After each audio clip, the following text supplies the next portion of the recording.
Good afternoon, all of you. It's really a great pleasure for me to be here with us in August audience. And thanks to INS who has given me an opportunity to deliver a talk on a topic actually which initially I was really finding it difficult how to go about it. The reason being is when you really see the complete program, more than 80%, 90% was nuclear. Then I started thinking out what talk, because myself and Dr. Ramurthy are two talks actually related to healthcare. And then I started thinking how to go about it. I wanted to make this talk very simple because I understand radiation is a part of those who are staying in DAE and in Anushaktinagar colony, what exactly. Then when I was listening to Dr. Ramurthy's talk, I thought okay, if my talk would have been earlier to him, it would have been easier for many of us to understand the terminology, what exactly he was using is RT, NM, and IGRT, IMRT. So, but now I think when you go to this talk I made it very simple, and then I'll go to how the growth and what is the regulatory perspective when we talk about. Initially, I thought that we'll make a regulatory challenge, but for a regulatory body, I don't say it is a challenge because it's always we come forward and try to make the things very simpler. So with this, I'm going to start my talk. The growth of radiation application in medicine industry, that was a topic given in the regulatory perspective. As we all know, today we all are sitting in this auditorium because of these two gentlemen, Madam Curie and two, you can say, important personality, Henry Becquerel. When we talk about production of radioisotopes, we all know, all sitting over here, there are 4 different ways which we can able to produce the radioisotope. First and foremost thing is the reactors, and BRC is supplying, making most of the radioisotopes. Then comes accelerators, and then other 2 are production via chemical separation, electromagnetic enrichment, and purification. Now, when we talk about application of radiation, first we should know what are different ways where this application of radiation is there. I don't have to tell this gentry who is sitting in this auditorium what is radiation, because we all know about it. But definitely I will touch upon medicine, agriculture, industry, where they are having a prominent use of radiation. In medicine, we will talk about, as Dr. Ramurthy was clearly indicated, some terminology, radiotherapy, nuclear medicine, diagnostic radiology. I am just going to give one step below what exactly is radiotherapy, what is nuclear medicine, for the better understanding of this particular terminology.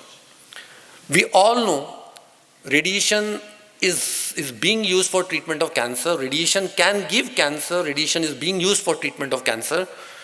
And radiation therapy, there are 2 terminology. One is diagnosis, other is called therapy. And in case of medicine, the radioisotopes are used, whether it is in sealed form or unsealed form, for the use for the treatment of cancers. Systemic radioisotope therapy is in the format targeted therapy. The word targeted therapy is being used nowadays because alpha has come. Directly we can take the source to the target, that is cancer, and can able to treat. He has used the term called brachytherapy, where the sources are with the tumor. When we talk about teletherapy, sources is away from the tumor. Then term radiation oncology is the study of tumors as medical specialty concerned with radiation. So here you can see the treatment of the cancer by using a radiation therapy. These are the different modalities which can be used for the treatment of cancer, and in Tata Memorial Hospital, which is a DA unit. First and foremost thing you can see, that is linear accelerator or a telecobalt machine, where sources are there for treatment of cancer, or we can use sources in the form of liquid or gaseous, for where nuclear medicine comes. Then what is nuclear medicine? Again, for the better understanding of this audience, here what we are doing, we are giving the radioisotope in the form of radiopharmaceutical to the inside the patient, and whatever the photons which are coming out, we are going to detect it by using a gamma camera. And nowadays we are using a positron emission tomography, it is PET scan. Now the question is, What is the difference in radiation therapy and nuclear medicine? Nuclear medicine basically is used for diagnosis and therapy both. You can able to diagnose the cancer, you can able to treat the cancer. That is the importance of nuclear medicine. You can have the anatomy and physiology both. Now, third important category in medicine is diagnostic radiology. But diagnostic radiology, we all talk about ultrasound, magnetic MRI, CT scans, cath lab, but ultrasound and MRI does not come under the scope of a regulatory body because it doesn't have ionizing radiations. But cath lab, CT scans and X-rays are there. So you can see in this, you should not mistaken that first and foremost corner slide talks about that is ultrasound. Ultrasound does not give any kind of radiation. Similarly, MRI, that's a magnetic resonance imaging. But others are basically X-ray and CT, you can able to take the image. What is the difference with radiology and nuclear medicine is again, is a transmission and emission. In X-rays, you can able to transmit the image, X-rays and going to get the image. In case of nuclear medicine, you are going to basically putting the radiopharmaceutical inside the body and taking the image. So these are the different important use of radiation in medicine. Now comes industry, where basically we are using radiation in industry. The first and foremost thing, if you see in this particular auditorium, also smoke detectors are there. Smoke detectors, regulatory authority are basically regulating the manufacturer who are basically making the smoke detectors, because that contains source, radioactive source, which is a alpha emitter. Then other important advantage is thickness gauge.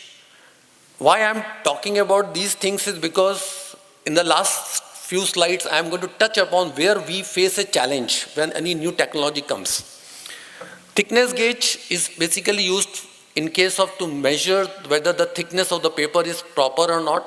So we use beta isotopes for using the thickness gauge. Third is sterilization. We all know very well that food irradiation, certain types of food are exposed to beta radiation or gamma rays to kill the microbes and bacteria on them. Potatoes, onions, garlic are rated to prevent sprouting, and this is the one of the most important use of radiation with BRC is using it. And there are certain radiation processing plants which are being regulated by AERB, where this processing of the foods take place to increase the shelf life of the foods and grains. Then comes surgical. It is very well used for surgical product, because here you cannot give the thermal treatment, then definitely require some kind of radiation to basically use for the surgical, like gloves, needles and all those things which are frequently used. Then comes detection of leakage, where in industry it is one of the most commonly used. Suppose you want to know any leakage is there or not, then you can use the radioisotope to find the leakage by using nucleonic gauges and all. Gamma radiography, as most of you heard the term non-destructive testing, because this is one of the major things where without destructing that particular thing, you can able to find out when any flaws is there, when any cracks are there. By using gamma radiography, you can use it. So these are some of the important examples of radiation applications. Similarly, isotope in hydrology and water. Isotope hydrology is a field of hydrology that uses isotope dating to estimate the age and origin of water. Similarly, carbon-14 dating, when we talk about dating, it means we are going to find the life, how old this is by using the radioisotopes. Carbon-14 dating is also used in isotope hydrology, since all natural water contains dissolved carbon dioxides. Then comes determine the age of snow and ice. This was one of the major use of radioisotope earlier. When we Google it, we can able to find out. Where we can find out where higher average global temperature indicates the increase of atmospheric O18 water, or while lower than normal water in the groundwater and ice layer would imply the cooler climatic or ice ages. It means we have a widely use of radiation in application in medicine industries. Now we touch upon in agriculture also. In agriculture, calcium fortify as a trace been found that uptake by plants of calcium from the soil is nearly same as for calcium oxide or calcium carbonate. So you can use this calcium fortify as a radioisotope to really find out. Similarly, ammonium phosphate labeled with P32 of known specificity, the uptake of phosphorus is measured. Genetic engineering of crop, you can improve the crop improvement of crop by using frequency of mutation can be enhanced by exposing the plants of high dose of gamma radiation, usually 100 kilocalorie of cobalt source. Similarly, preparation of silicon lubricants, ergosterol from yeast, ethylene glycol from ethanol, and polymethyl methyl PMMA is being used. Now comes how you are going to improve the crop improvement, development of crop mutants with desirable ergonomic traits and good eating quality to the low the intermediate MLN contents. And these are the different ways you can have the application of radiation. It means whatever I have covered till now is we are told about where the application of radiations are there, and most of you people have known about it. Now when we talk about growth, basically when as Dr. Ramurthy was saying, and yesterday we heard about from Director Bark also, nuclear medicine is growing in very fast as compared to other modalities, because we have a different radioisotopes production, different pharmaceuticals is coming up, and technology of PET, which is positive emission tomography, is now increasing like anything, which every oncology center is having PET CT, because that is the modality which is used for staging of cancer. When the patient goes and diagnoses, doctor would like to suggest first you go for PET CT. The main advantage of using PET CT is first of all, whether any mets are there in the body or not, and secondly, what is the stage of cancer. And when the treatment flows, after certain time, again in between, the PET CT is taken to really see the staging of the cancer, whether it is gone down or not. So if you see the growth, I'll just upon RT and NM, Dr. Ramurthy has widely said about how it has been increased. I am giving them 5 years, how basically it has been gone. In 2019, there are 465 radiotherapy centers out there. Now it is 698. And you see 307 of nuclear medicine, which has gone up to 606. Why I am showing this slide is because whenever growth takes place, definitely at some point of time, because of the advancement of technology, regulatory perspective changes or challenge come to, because we don't have the documents and experience to deal with that and give the permissions. I'll give certain examples to you. Then we go to the DR facilities, which is very widely in nature, maybe lakhs of there are in the, maybe about more than lakh of there are there, but 80,000 about as on date it's been registered. But still we are on the campaign mode. We are trying to register as more as, because diagnostic radiology, if you go to any hospital for X-ray, it gives a minimum potential hazard to you.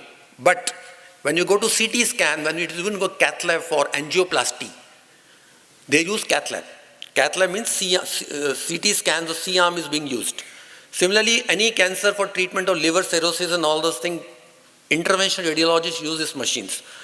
So it is widely in use, but as far as potential hazard is concerned, diagnostic radiology is having a very low potential hazard, but if you go for CT scans and cath lab, hazard is going to be very high.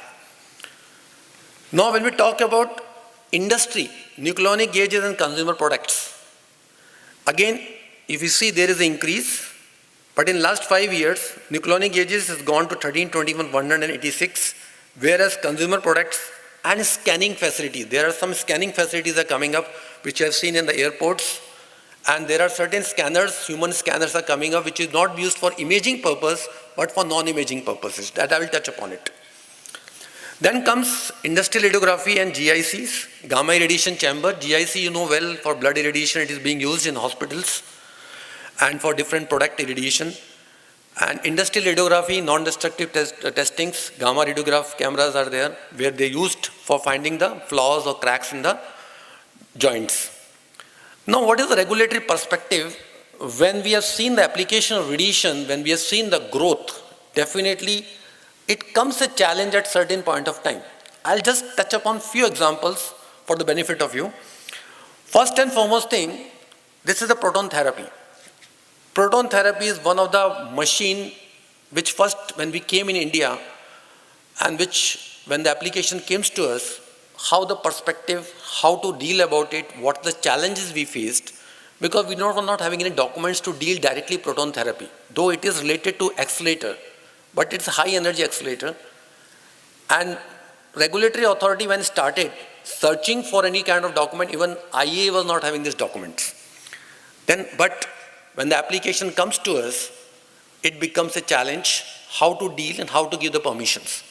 We have set up in committees, and then finally we brought out the guidelines. And then the guidelines, if you compare with the new guidelines which has come in the IAA, is almost same or samely adopted, and we given this permission. This is a challenge for us. When the first proton therapy came, that was installed in Apollo Hospital, Chennai, and second came, which has been installed in Actract Tata in Kharghar. So I was just telling about what is the perspective, what is the challenge we face. Second challenge we came because this is a delayed decay tank. You all very know in nuclear medicine department when high dose therapies are there, where iodine 131 is used. Definitely iodine 131 cannot go to the public sewerage directly. It has to be decayed or delayed. And this is the concept which many of the countries are being using. But when IAEA in 2010 came up with the statement, that statement was taken in a different way. And then we started getting in a request from different why we should have a delayed decay tank, why we cannot have dilute and disperse. Because finally our aim is that you have to dilute the activity in such a way it should go to the main sewerage line without getting unnecessary contamination and should be below the permissible limits. That becomes a challenge to us, and finally that was keep on going on. Finally we came out, okay, if at all you can able to demonstrate the way out, delayed decay tank, if you cannot able to have, you can have so much dilution because of the water being used in the hospital, then in such case by case basis, we can able to permit. But still, in many of the countries, when we compare, this particular delayed tank is still there. But many countries are not following it. It again depends on socio-economic countries, socio-economic factors, and in our country, we just can't give a general case, okay, you can have a dilute and dispense, because it is very easy to initially demonstrate to regulatory authority, but it would be very difficult to how to control it in that time, because after 2 or 3 years, what exactly is going in the sewerage, you won't come to know. Third example is lutetium-177, which Dr. Ramamurthy has rightly said, it's one of the beautiful isotopes for neuroendocrine tumors. It has been used for diagnosis for treatment purpose. But in case of diagnostic treatment, but initially when lutetium-177 came, still our waste disposal would don't talk about lutetium, what should be the limit, and how to really regulate this particular lutetium-177. Initially, we were started taking lutetium-177 biokinetics same as iodine-131 because both are almost same, biokinetics almost same. But if you really see the metabolism and all those things, we finally, radiation effects, biological effects and all those things, we find out, okay, initially we started telling, okay, you require a isolation ward to treat lutetium patient like iodine-131. So, but when we started really looking what other countries are doing and all those things, then we set up a group and find out, okay, lutetium-177 can be treated as OPD cases, but again, it does not require isolation, but it requires a separate room, and the sewerage line should be directly connected to the main sewerage line. Then a new proposal came. I was just telling about the basic purpose is the new technology come, new advancement come, but regulatory authority at that point of time may not be ready with the documents and all those things to start, but we always see to it how best our efforts go so that we can help the community. When this proposal came of commercial radiopharmacy, because this particular thing is very well there in other countries, and if you really talk to someone, instead of having a hot cell or hospital radiopharmacy in each department, why we should not have a commercial radiopharmacy where people can order it and get the radioisotope as of their choice.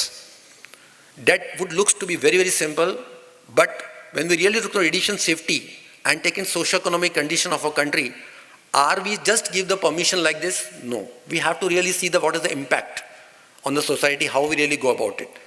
Again, for this, we wanted that commercial radiopharmacy come, definitely it is very beneficial, but here we have to see the transport, how the transport container will go, how the packaging will be done.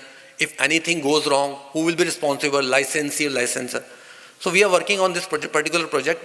In America and all those things, this particular thing is there. Then this comes human scanner, as I was referring to you. When this human scanner came, in the jail, prison, it is required. Then there are certain things which is not being justified.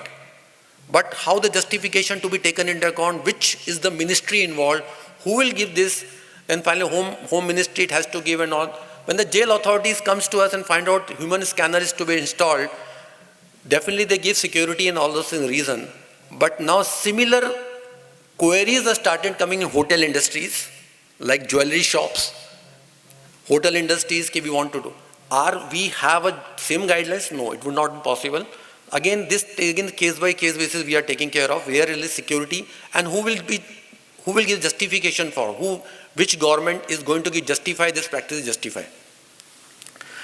Then comes container scanner, which has now been installed in the ports. When the first time container scanner came with a drive-through or drive-by, when the driver is going to be sitting in the container, again, we have to follow certain guidelines to give this permission, because here we have to really evaluate. When the driver is going to be there with the scanner, when this is going to scanning it take place, how much dose is going to get, and how many scans, how many times the truck goes. So again, this required some kind of studies, and we have given many permissions for that, and many ports are using this particular drive-through and drive-by scanners. Then you might have heard in the newspaper somewhere, handheld X-ray device. Handheld X-ray looks to be very simple. A person can come with a gun to your house, take the scan, and in a monitor you can able to see. But what are the radiation safety implications? Many people may be using it without our knowledge, but how someone wants to, in such cases, if you really wants to use this kind of thing, then these permissions can be given to a place or clinic which are having a, you can say, X-ray machine, fixed X-ray machine, and this particular thing can be used only in certain cases where the patient cannot come because of certain reason. Their radiographer can go with all precautions, X-ray can be taken.